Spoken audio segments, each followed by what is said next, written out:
They said he was lucky to survive the napalm, but they never told him the fire might still be burning inside him decades later. Mark Johnson bore his scar in silence until it started to grow, until it turned red, until it hurt. How do you escape a war when it chooses to come back through your own body? This is the story of a man, a burn, and a truth that waited 40 years to be revealed. Follow this channel for real stories that burn their way into your heart. I used to think the war ended in 1975. That's what the history books say anyway. That's what people like to believe. But for some of us, the war never really ended. It stayed behind, quietly smoldering beneath the skin, buried so deep that not even time could extinguish it. I didn't know it then, but I was carrying a live ember with me for nearly 40 years. It waited, patient and unseen, until one morning, it began to burn again. I was sitting at my kitchen table, same as I did every morning for the past 20 years. The winter sun filtered through the frosted glass, casting long shadows across the floor. Kansas winters are cruel but comforting in their routine. My coffee had gone cold, but I didn't mind. I liked the silence. No gunfire, no screaming. Just the hum of the refrigerator and the occasional rustle of wind outside. Linda, my wife, was humming softly to herself as she folded laundry nearby. She always hums when she's worried. I had noticed it more often lately, but I never asked why. After all these years, I thought we had settled into a kind of quiet understanding. Some things we didn't speak about. Then, she said it. "Mark, what's that on your back?" I turned slightly in my chair, confused. "What do you mean?" She stepped closer, her eyes narrowing. "There's something on your shoulder blade. It looks swollen." My body stiffened. It's probably nothing. Just old scar tissue acting up in the cold. But the look on her face said otherwise. "You should get it looked at." I shook my head. "It's been there since '72. I think I know my own damn back." She didn't argue. She never did. Not when it came to the war. She just folded the last towel, placed it carefully on the stack, and left the room. That should have been the end of it.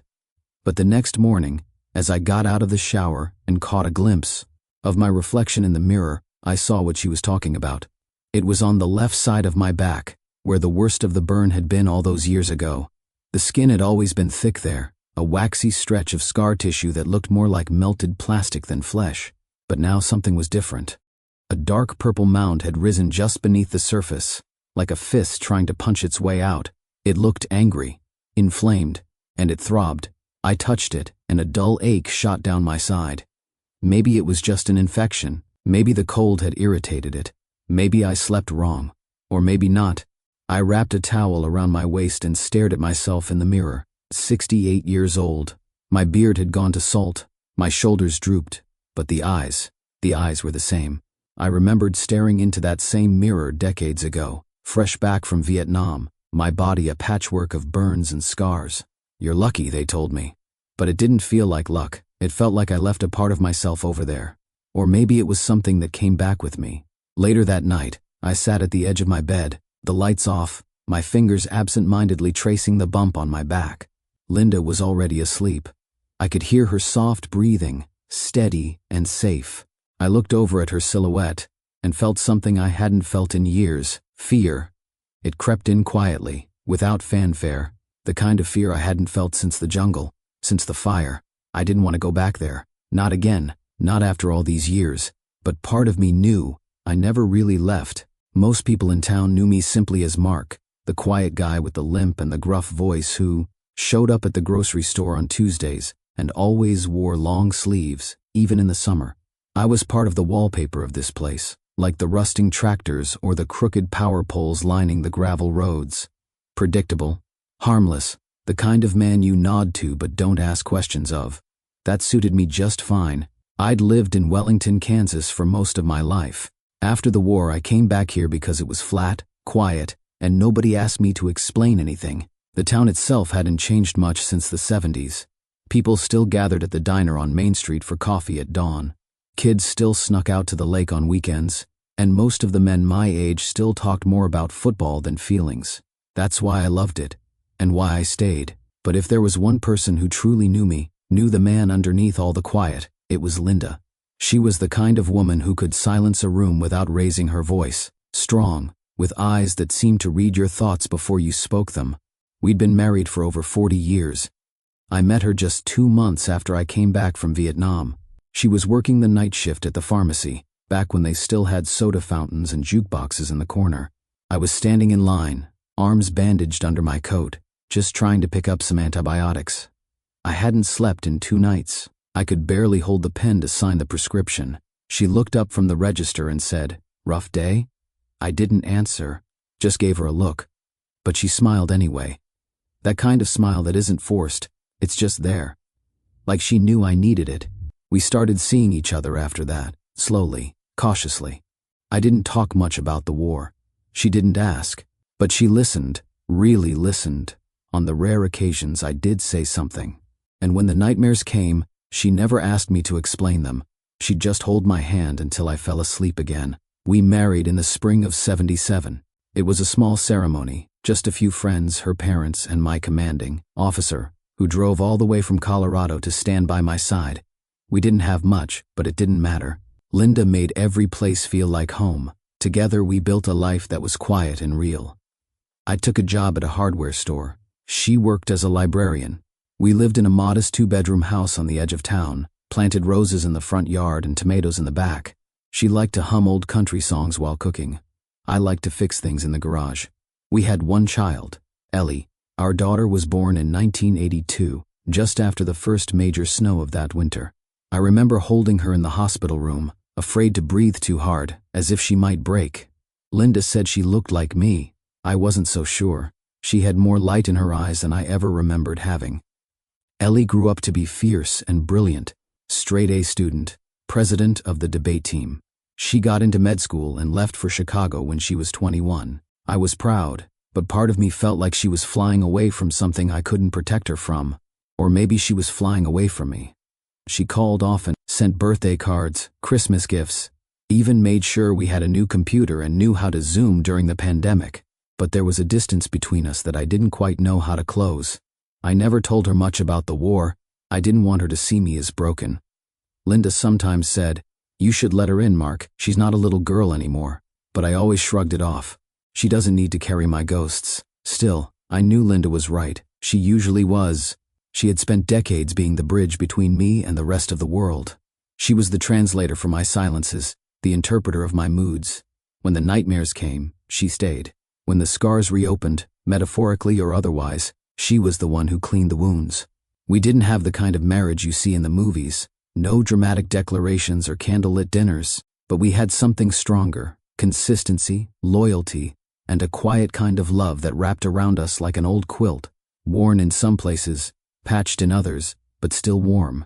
Lately, though, I had noticed the worry in her eyes. She was watching me more closely. She'd ask me twice if I needed anything. She'd linger after brushing my hair back, her fingers pausing over the ridge of my scar. I'd catch her staring at me when she thought I wasn't looking, not with pity, never pity, but with a kind of guarded concern. I told myself it was nothing, that she was just being careful, that I was getting older, and older men get lumpy and achy and weird things grow where they shouldn't. But when she pressed her fingers against the swelling on my back and didn't say anything for a long time, I felt a weight settle into my chest.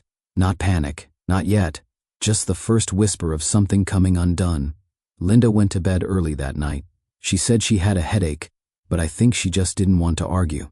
I sat in the living room with the TV on mute, staring at the shadows on the ceiling. I didn't know why I couldn't sleep. I think deep down some part of me knew. This wasn't just about an old scar. It was about something I hadn't faced, something I thought I had buried in the jungle, in the fire, in the silence. But it was back now, and it had brought friends. The swelling didn't go away. A week passed, then another, and each morning I would catch myself checking it in the mirror, always, hoping it had flattened out or disappeared overnight like a bad dream, but it hadn't. If anything, it had grown. It wasn't just a bump anymore. It had become something foreign, almost alien, about the size of a golf ball now, with skin that looked stretched and irritated. A deep reddish-purple color that didn't match the rest of the scar. The surrounding tissue felt tight, as if my body was trying to push it out or swallow it whole. Neither seemed to be working. I kept it to myself. Linda didn't bring it up again, and I didn't volunteer anything. We moved around each other that week, like people afraid of waking a sleeping dog. But the discomfort was growing. It started with a dull ache in my shoulder, like I'd slept wrong, but gradually it morphed into a constant throb. Sometimes it pulsed in rhythm with my heartbeat. Other times it felt like a low-burning coal, radiating heat beneath my skin. I told myself it was inflammation, maybe an infection, maybe some nerve got pinched. Still, I didn't go to the doctor. I know how that sounds. Stupid, stubborn. But when you've been through what I've been through, you learn how to compartmentalize pain. You learn how to live with it. You tuck it into a quiet place and move on. That's how soldiers survive. That's how we keep going. But I wasn't 20 anymore, and my body wasn't playing by the old rules. One morning I tried reaching up to grab a box of cereal from the top shelf, and nearly dropped it when a sharp pain shot down my back and into my ribs. It knocked the breath out of me. I leaned on the counter for support, heart pounding. Linda walked into the kitchen just then and froze. Her eyes dropped to my hand on the counter, to the way I was hunched over, to the grimace I couldn't hide. Still think it's nothing? I didn't answer. She crossed her arms. Mark, this isn't just some old war scar flaring up. Something's wrong. I know, I finally said. It was the first time I admitted it, out loud, to anyone. She softened a little, stepped closer. Then let's go see someone. Today. I looked away. I need time. For what? I didn't have an answer. Not one that made sense. What I really needed was space. Space to process, to grieve something I couldn't name. I wasn't afraid of doctors. I wasn't even afraid of bad news. What I was afraid of, deep down, was confirmation. Because once something is named, it becomes real. And once it's real, you have to deal with it. That night, I couldn't sleep. I lay awake staring at the ceiling, listening to the slow tick of the clock on the wall. The house felt too still, too quiet. I turned on the lamp and stood in front of the mirror again, twisting my back just enough to see the lump. It looked angrier now. The skin around it was slightly raised, and I could swear it had started to change shape, the edges more irregular, as if trying to grow roots. I touched it gently. It was warm, hot even, and more sensitive than before. My fingers trembled slightly, and I pulled my hand away. I felt something I hadn't felt since the war. Not fear, exactly. Recognition. As if some ancient part of me, some primal soldier's instinct, understood what was happening before my rational brain could catch up. This wasn't just an inflammation. This wasn't just a scar misbehaving. This was something alive, something waiting.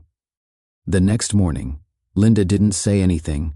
She made coffee, packed away some leftovers, and kissed me lightly on the cheek before heading out to volunteer at the local food bank. After she left, I stood alone in the bathroom, shirt off, staring again at the mirror. The lump seemed even darker in the daylight. For the first time, I whispered to my reflection, "What the hell are you?" And in the silence that followed, I felt a shift, not in the room, but in me, a turning point. I could no longer pretend. Whatever this was, it wasn't going to go away on its own. 3 days later, it was Ray who finally broke the stalemate. Ray lived 2 houses down from us, a retired Army medic who'd served 2 tours in Iraq and 1 in Afghanistan. He was older than me by a few years, but still sharp, kept his lawn trimmed better than a golf course, and had a habit of reading the newspaper like it was still 1975. We'd shared more than a few beers over the years, usually in silence occasionally, exchanging war stories that never made it into family dinners. That morning I was out front, pretending to sweep the porch, when Ray walked by with his dog, a wiry old mutt named Bear. He gave me his usual nod, but then his eyes flicked toward my back. "You all right, Mark?" he asked. "Fine." He paused. "You're sweating. It's hot. It's 48 degrees. I didn't answer. Ray took a step closer, lowering his voice. "Linda called me last night." I sighed, setting the broom against the railing. "She's worried," he continued. "Said there's something growing under your scar." "Jesus," I muttered, running a hand through my hair. "I told her not to." "She's your wife, Mark. What'd you expect her to do? Watch you rot and say nothing?" I didn't respond. Ray shifted his weight, looking uncomfortable.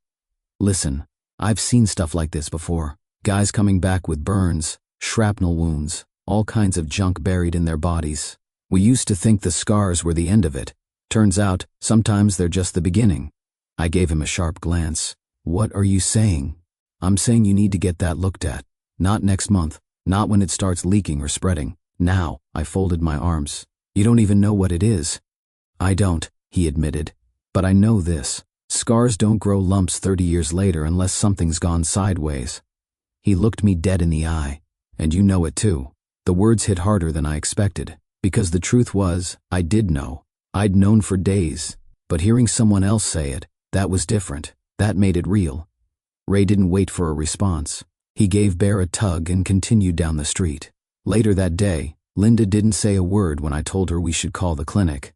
She simply nodded, her hands trembling slightly as she reached for the phone. They scheduled me for the next morning.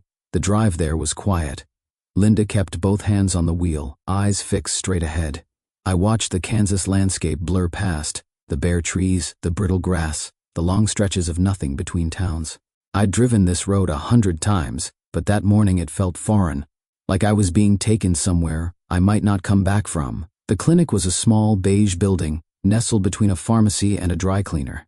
The kind of place you wouldn't look at twice unless you had a reason. We checked in. I filled out the paperwork. The receptionist smiled too brightly. The magazines were 3 years old, and the chair creaked when I sat down. I hated everything about it. After 20 minutes, a nurse called my name. The exam room was cold, sterile. A single print of wildflowers hung crooked on the wall. The doctor, a young woman named Dr. Chavez, was polite and efficient. She asked about my medical history, about the original burn injury, about the lump. I gave her the facts, brief, clipped, emotionless. "May I take a look?" she asked. I nodded and removed my shirt.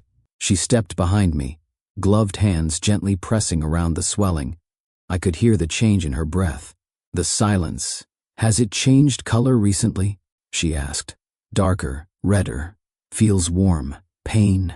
Dull ache. Sometimes sharp. Any discharge? Bleeding?" "Not yet." She was quiet for a moment. Then she stepped around and met my eyes. "I'd like to order a biopsy." I nodded. "You think it's cancer?" "I think we need to rule that out," she said carefully. "There's a rare condition. We see it sometimes in burn patients, especially those exposed to certain chemicals. It's called Marjolin's ulcer. It can develop in scar tissue years after the initial injury." I felt the words land like drops of acid. Years after. Not weeks, not months. Years.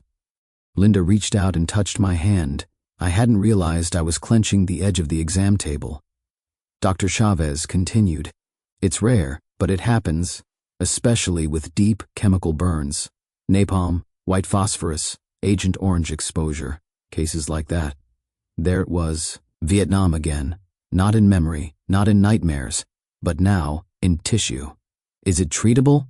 I asked. "If we catch it early," she said. "We'll do a core needle biopsy and imaging to assess the depth and margins. If it's localized, we'll likely recommend excision of the entire scar area." "Cut it out," I said flatly. She nodded. "Yes." I stared at the floor. How ironic, I thought. After all these years of carrying the past, now the only way to survive it was to cut it out of me. We scheduled the biopsy for 2 days later. The nurse handed me a folder with instructions. I didn't open it. Linda drove us home. Neither of us spoke much during the ride back. She reached for my hand once and I let her hold it. Her grip was warm, steady. I found myself squeezing back harder than I meant to. When we got home, I went into the garage. That was my place. My sanctuary. The place where noise and distraction could drown out thought. I sat at the workbench for a long time, not doing anything. Just sitting, staring. It had a name now. Marjolin's ulcer. I whispered it once, to myself, just to hear the sound of it in the air, just to make it real. It didn't sound like a diagnosis. It sounded like a curse. 2 days later, I lay face down on a padded table under fluorescent lights, while a stranger pushed a needle deep into my back. The procedure was quick, sterile, methodical. The nurse was kind. The doctor was efficient. The room smelled faintly of antiseptic and cold metal. I could feel the pressure but not the pain, thanks to a local anesthetic that numbed the surrounding skin. "We're just collecting tissue samples," Dr. Chavez said calmly, her voice muffled behind a surgical mask. "It won't take long." It didn't. In less than 20 minutes, they were done. But as I sat up and reached for my shirt, I felt like something more than tissue had been taken. Like a part of me, something intangible, something I had kept hidden for decades, was now sitting in a vial on its way to a lab. "We'll call you when the results are back," the nurse said gently. "Shouldn't be more than 5 days." 5 days. It might as well have been 5 years. Those days stretched out like old scars, long, uneven, painful in places I didn't expect. I filled the time with chores, swept the porch, changed the oil in the truck, took apart an old radio that hadn't worked since Clinton was in office. Anything to keep my hands moving, to keep my mind from circling the same anxious loop. Linda watched me carefully, but didn't press. That was her gift, to give space without making it feel like distance. Ellie called on the 3rd day. I almost didn't pick up, but something in me, the voice of guilt maybe, answered anyway. "Hey Dad," she said cheerfully. "Mom said you had a doctor's appointment?" I closed my eyes. "Yeah. Just something with my back, old war wound flaring up." There was a pause. "Is it serious?" "Don't think so. Just doing some tests." She exhaled softly. "Okay. Let me know if you need anything." "I'm fine, kiddo. I wasn't," but I'd been saying I'm fine since 1972, and it was muscle memory by now. After the call, I sat on the back steps and watched the wind play through the bare branches. Winter in Kansas had a way of making everything feel fragile, like the world could break with one wrong move. On the 5th day, the clinic called. "Mr. Johnson, Dr. Chavez would like to schedule a follow-up. Can you come in tomorrow morning?" They never schedule a follow-up unless there's something to talk about. I didn't tell Linda right away. Not because I wanted to hide it, I just needed to sit with it a while. That night, I barely slept. I kept picturing cells under a microscope, dividing, mutating, plotting. I imagined a technician in a lab coat holding up a slide, frowning, then calling someone else over, then marking a box labeled urgent. Linda found me at the kitchen table at 4 a.m., staring into a cup of cold coffee. "You heard from them?" she asked. I nodded. "What did they say?" "They want to talk in person." She sat down slowly, her hand finding mine across the table. "We'll go together," she said. I didn't argue. The next morning the air was bitter and dry. We didn't speak on the way there. We didn't need to. Everything that could be said was already sitting heavy between us. Dr. Chavez met us in her office. Her expression was professional but softer than usual. There was a file on her desk, closed, thick. "I appreciate you coming in," she began. "We got the biopsy results back." I braced myself. "It confirms our initial concern," she continued. "The tissue shows signs of squamous cell carcinoma, specifically a Marjolins ulcer forming within the old burn scar." Linda's fingers tightened around mine. I nodded slowly. "So it's cancer?" "Yes. But it's localized for now. The margins aren't clear, which means it's trying to spread. We'll need to act quickly." She pulled out a diagram, a cross-section of skin, labeled in neat handwriting. She pointed to the scar, to the layers underneath, to where the abnormal cells were invading. "The recommended course is a wide excision," she said. "We'll remove the scar tissue and a margin of healthy skin around it. Depending on the depth, you may need a skin graft afterward." "Will it come back?" I asked. "If we get it all, and monitor closely, the prognosis is good, but we'll need regular checkups." I nodded again. Words felt unnecessary, useless. Dr. Chavez paused. "I want to be honest, Mark. This type of cancer is rare but aggressive, especially when it's been hiding for decades. You did the right thing by coming in when you did." I wanted to laugh. Coming in when I did? This thing had been inside me for 40 years, growing in silence, living under the skin like a memory I never asked to keep. After the appointment, we sat in the truck for a long time. Neither of us started the engine. The parking lot was quiet, the only sound the ticking of the cooling metal. Finally Linda spoke. "We'll get through this." I turned to her. "You think so?" "I do," she said, "but you have to fight. No more pretending you're fine." I looked out the window. A crow was perched on the clinic sign, staring down at us like it knew something we didn't. "Okay," I said softly. "No more pretending." There's something strange about memory. You don't remember whole days. Not really. You remember fragments, the smell of rain on canvas, the sound of a friend's laughter, the color of the sky just before everything goes to hell. The rest is noise and silence and pieces you never quite put back together. But I remember that morning in Vietnam, like it was carved into my bones. It was March 2nd, 1972. I was stationed near Quang Tri in the northern region, just a few miles from the DMZ. It was the kind of place where the jungle never stayed quiet for long. Something was always moving. Men, insects, shadows. You learned not to flinch when things rustled, and you learned not to look too closely either. Our unit had been there for a week, mostly on patrol and recon. We were tired, not just physically, soul tired. The kind of fatigue that made your coffee taste like ash and your cigarettes burn too fast. But that morning, things were quiet, eerily so. We were set up just outside a burned-out village. Small compound, sandbags, one radio, 3 cots. My best friend, Daniel Foster, was sitting across from me, sharpening a knife with the kind of focus only a man with too much time on his hands could manage. Daniel was from Tennessee, tall, always smiling, always had something to say. He had a voice that could have been on the radio, low, smooth a little, southern drawl that made even bad news sound like a bedtime story. He looked up from his knife and grinned. "You think we're getting pulled out soon?" he asked. I shrugged. "If we're lucky." "You don't believe in luck," he said. "Not out here."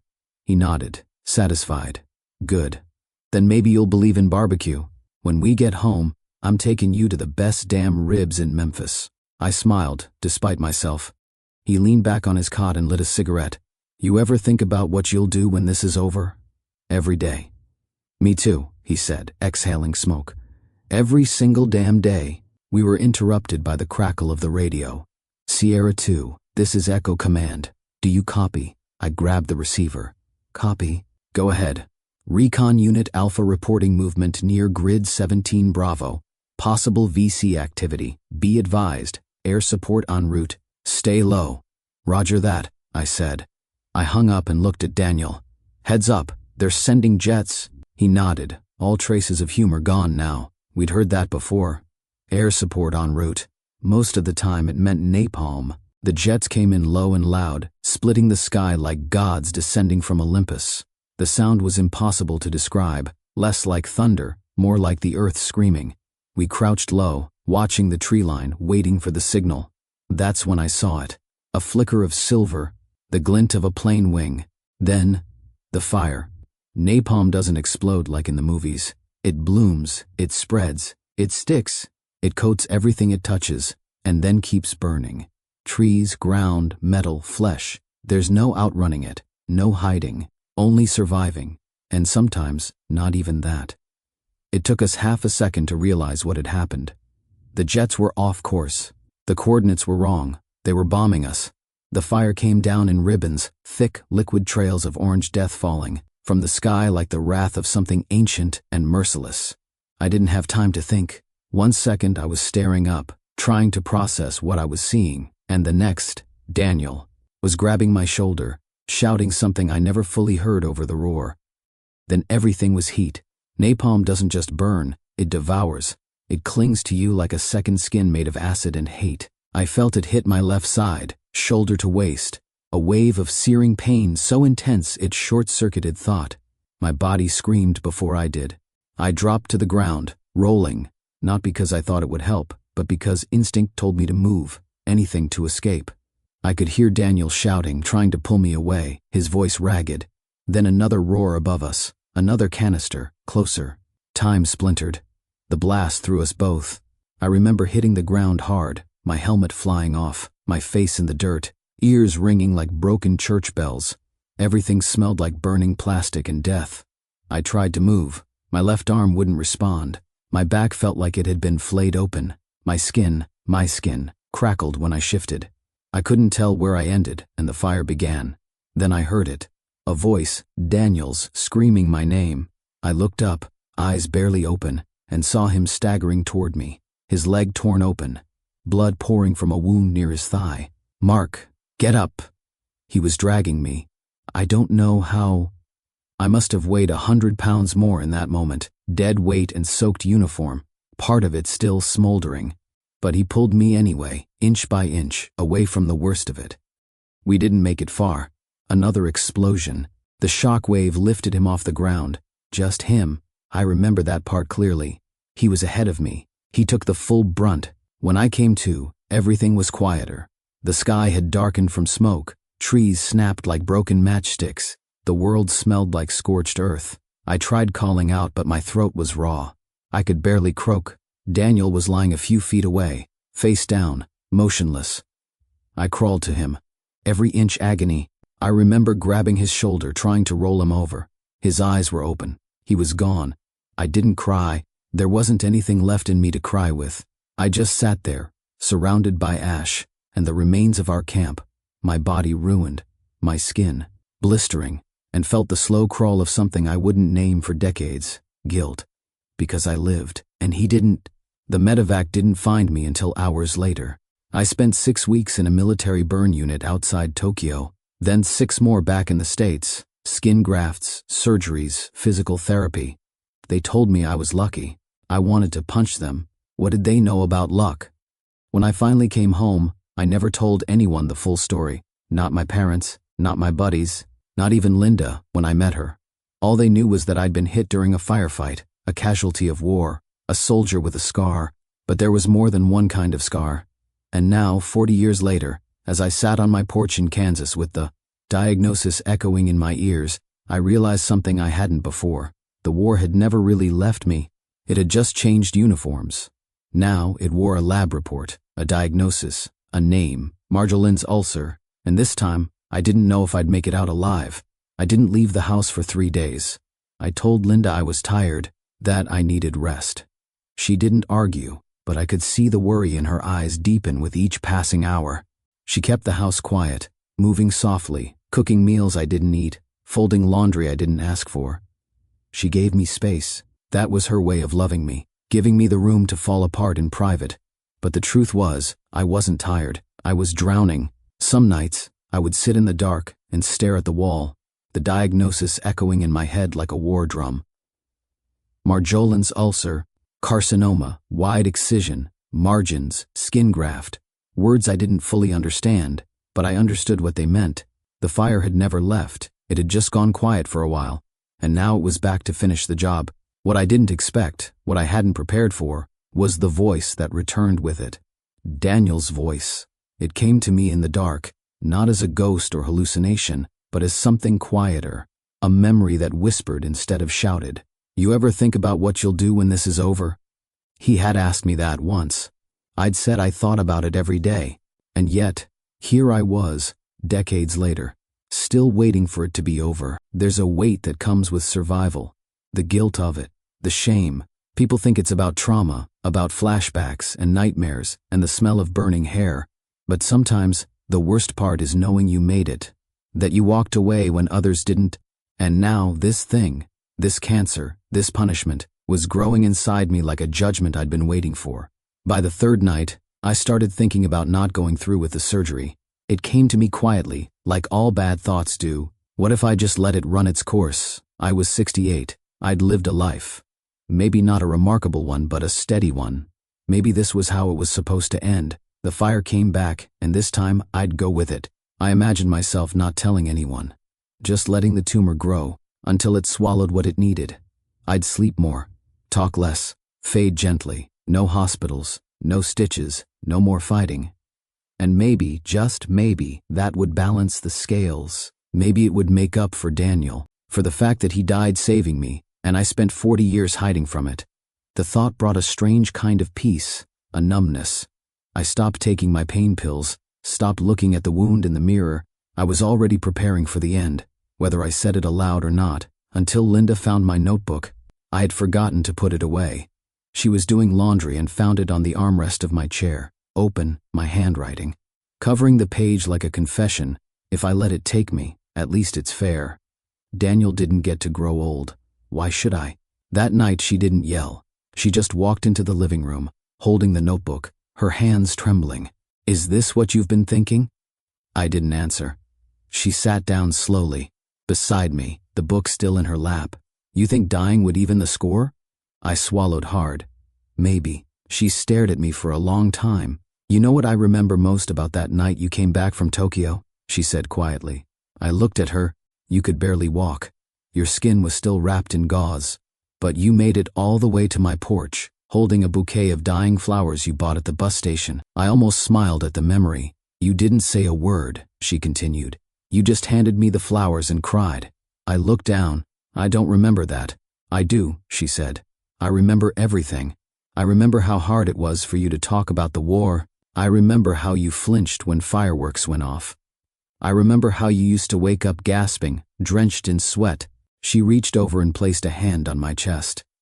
But, I also remember how you learned to laugh again, how you taught Ellie to ride her bike, how you showed up to every parent-teacher meeting even when you were limping.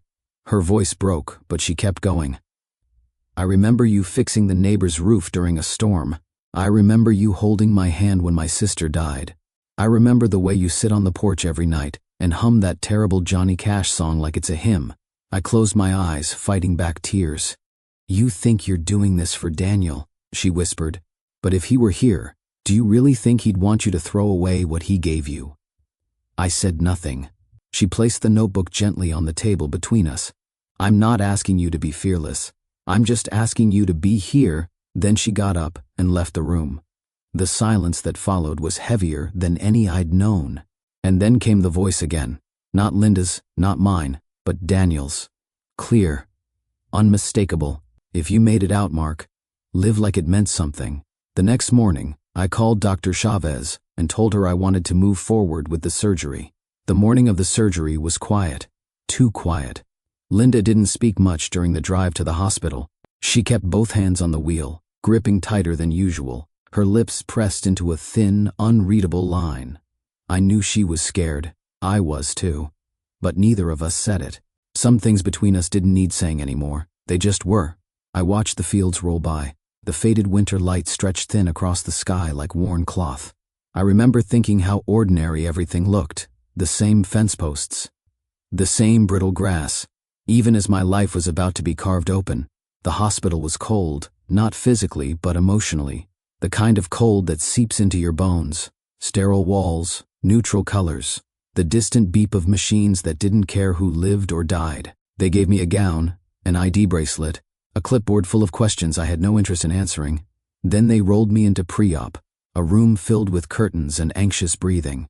Linda sat beside me, her hand wrapped around mine. She didn't let go, even as the nurse inserted the fourth when the anesthesiologist came in and started explaining how I'd go under. I tuned him out. My focus was on the way Linda's thumb moved slowly over the back of my hand, like she was trying to memorize every wrinkle, every vein. Just before they wheeled me into the OR, she leaned down and whispered, "I'll be right here when you wake up." I believed her. I don't remember much of the surgery itself, just flashes, a bright light overhead, the faint smell of iodine, the sensation of floating just beyond the edge of consciousness. When I finally woke, everything was blurry. The clock on the wall meant nothing. My mouth was dry, and my back felt like someone had carved a trench into it and filled it with fire. But I was awake. I was breathing. Linda was sitting at my bedside. "Hey," she said softly, brushing a hand across my forehead. "You made it." I blinked, tried to speak, but my throat refused. "You don't have to talk," she said. "Just rest." The doctor came in later and explained that the surgery had gone as planned. They'd removed the entire affected area, more than expected, he said. But the margins were clean. No sign of spread. "Recovery will take time," he added. "But you're through the worst of it." I wasn't so sure, because healing, I was beginning to understand, wasn't just a physical process. It was emotional, and that part had only just begun. The first few days were rough. Simple things, like sitting up, turning over, even breathing deeply, became exercises in endurance. My back was wrapped in thick bandages, and every movement sent lightning bolts of pain down my spine. I couldn't sleep more than a couple hours at a time.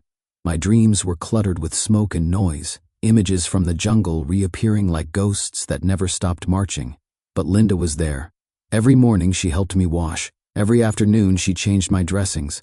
Every night she sat beside me, reading from the paper, or playing old Johnny Cash, records on the stereo, humming quietly as she had done since the day we met. And slowly, so slowly, I began to come back to life. The stitches healed, the swelling subsided, my strength returned. But what changed most was what happened inside me. It started with the notebook. One afternoon, while Linda was out grocery shopping, I picked it up again, the one she had found.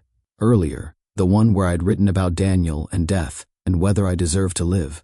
I turned to a fresh page and began to write. Not about dying, about surviving, about what it meant to carry someone's memory, about how guilt can become a kind of prison, and how sometimes the only way out is to finally speak the truth. I wrote about Daniel, about the way he looked when he smiled, about the jokes he told, about the last thing he ever said to me. I wrote about Tokyo, about the doctors, the nightmares, the silence. I wrote about Linda, about how I'd spent so many years pushing her away to protect her from something she had already accepted. I didn't stop writing for 2 hours. When I finally put the pen down, my hand was shaking, but I felt lighter. That night, I gave her the notebook. She didn't say anything right away, just held it, running her fingers over the cover like it was something sacred. Then she said, "Do you want me to read it?" I nodded. She took it to the living room and curled into her usual spot on the couch. I watched from the kitchen, heart thudding in my chest, more afraid than I'd ever been in combat. She read for a long time. When she was done, she looked up at me, and I saw tears in her eyes. Not sorrow, not pity, recognition. She stood, walked over, and wrapped her arms around me as gently as my bandages would allow. "You don't have to carry this alone anymore," she whispered. And for the first time since 1972, I believed it. A week later, Ellie came to visit. She hadn't seen me since before the diagnosis. I wasn't sure what to expect: pity, fear, distance. But when she walked through the door, all I saw was concern in the face of someone who still, somehow, saw me as strong. "Dad," she said, rushing over, hugging me carefully. "You didn't have to come all this way," I said. She smiled. "Yeah, I did."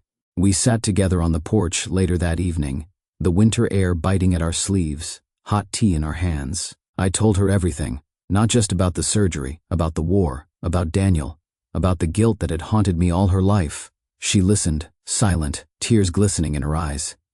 When I was done, she reached over and placed her hand on my forearm. "I wish I had known sooner," she said. "But I'm so glad you're still here."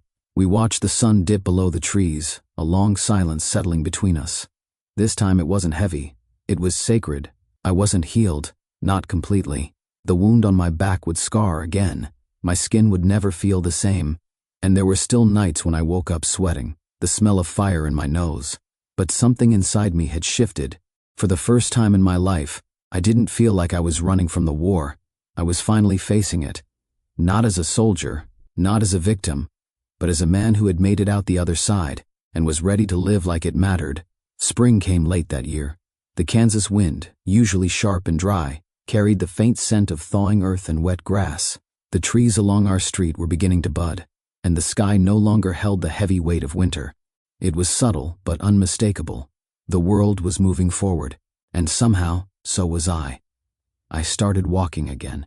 Just a few minutes at first, up and down the driveway, then out to the mailbox, then to the end of the block and back. My back still ached, the new skin tight and unfamiliar, like a borrowed coat that hadn't quite broken in, but every step felt like a kind of reclamation. The neighbors started waving again. Ray came by one afternoon with Bear, his grumpy old dog, and offered me a beer without a word. I took it. We didn't talk about the war. We didn't need to. What surprised me most was how open I had become. Not just with Linda or Ellie, but with strangers too. One night, I logged back into the online forum for veterans I had joined years ago and never used. I posted a short version of my story, not the medical stuff, but the truth beneath it. The burn, the friend I lost, the tumor that brought it all back. The response was overwhelming. Hundreds of messages, men and women from all branches, all wars, Vietnam, Desert Storm, Iraq, Afghanistan. Some told me about their own scars. Others admitted they'd never told anyone what they'd been through until they read my post. One man wrote, "I thought I was the only one still trying to outrun ghosts. Turns out they catch up to all of us eventually." I started writing more. Sometimes just a paragraph. Sometimes a few pages. Stories I had buried so deep, I had almost convinced myself they didn't matter. But they did. They mattered to me, and they mattered to the people who finally read them. One day, I got a private message from someone I didn't recognize. His name was Charlie Foster. He said he was Daniel's nephew. His family had never known much about how Daniel died, just the official report: Kia during enemy fire. Charlie had grown up hearing stories about his uncle, but nothing concrete. No one who had actually been there. Until now. He had read my post. He wanted to talk. I wasn't sure I was ready, but I gave him my number. He called a few days later. His voice was calm, steady. He said he just wanted to hear about who Daniel really was, not just the soldier, but the man, the friend, the kind of guy who would drag someone out of fire, even when he was already bleeding. I told him everything. I told him about Daniel's jokes, his confidence, the way he always saved the last cigarette for someone else. I told him about Memphis and how he planned to take me for ribs when the war ended. I told him how he died. There was a long silence on the other end. Then Charlie said, "Thank you. You've given my family something we've never had, a truth that hurts, but also heals." After we hung up, I sat on the porch for a long time. The air was warm, the wind soft, and for the first time in years, I felt light. Not because the pain was gone, not because the past was magically fixed, but because I had finally stopped trying to carry it all by myself. That Sunday, Linda and I drove out to the lake. It was a little tradition of ours, one we'd let go of somewhere along the way. But this time she packed sandwiches. I brought the old thermos, and we sat on a bench overlooking the water just like we used to. We didn't talk much, just listened. The birds, the wind, the occasional ripple of water lapping against the dock. She leaned her head on my shoulder, and I whispered, "Thank you for staying." She smiled. "I was always going to." We watched the sun start to dip toward the horizon, streaks of orange and gold painting the sky. For a brief moment, everything felt still. I touched the edge of my back, the place where the scar had been, now replaced by skin that didn't remember fire. It wasn't smooth, it wasn't perfect, but it was mine, and it didn't burn anymore. A notebook sits on the table beside me now, almost full. I don't know if anyone will ever publish it. That's not the point. The point is, I'm no longer afraid to look back. The war didn't kill me, and neither did the fire. It tried. But I survived. Not just the wounds, not just the cancer. I survived the silence. And now, every morning I wake up and say 3 simple words, softly, sometimes just in my head, but always with meaning. I'm still here. And that, I've learned, is enough. If you've made it this far, thank you. Thank you for walking through this story with me. Not just the fire and the pain, but the silence, the memory, and the long, slow road back. Maybe you're listening because you've been through something yourself. Maybe you carry a scar no one else sees. Maybe you've lived with a grief that doesn't have a name, or a guilt that never quite fades. If that's true, I want to tell you something I wish someone had told me a long time ago. You're not alone. Scars, whether they're on your skin or somewhere deeper, don't mean you're broken. They mean you survived. And sometimes, surviving is the bravest damn thing you can do. I used to believe that silence was strength, that real men didn't talk about pain, that the best way to honor the dead was to keep going and keep quiet. But now I know better. Sometimes the only way to truly honor the ones we lost is to live, to speak, to tell the story they never got to finish. I don't know what you believe in. Maybe you believe in fate, or God, or luck, or maybe you don't believe in anything at all. That's okay. But I believe this. Every one of us is here for a reason. And sometimes, that reason is simply to remind someone else they're not the only one still fighting. So if this story touched something in you, if it made you remember someone, or something, or some part of yourself that you'd locked away, don't let that moment pass. Sit with it, write about it, talk to someone, and if you feel like it, share it with me. Tell me your story, leave a comment, send a message. You never know who might need to read what you have to say. And if you know someone who's carrying something heavy, maybe it's time to check in. Maybe it's time to say, I'm still here, and so are you. And if you're the one carrying the weight, I hope you'll say it to yourself too. I'm still here. That's not just survival, that's strength. Thank you for listening. If this story meant something to you, feel free to like, subscribe, or share it with someone who needs it. Not for the numbers, not for the views, but because stories matter. And sometimes they help us keep going. Until next time, be kind, be honest, and above all, be here.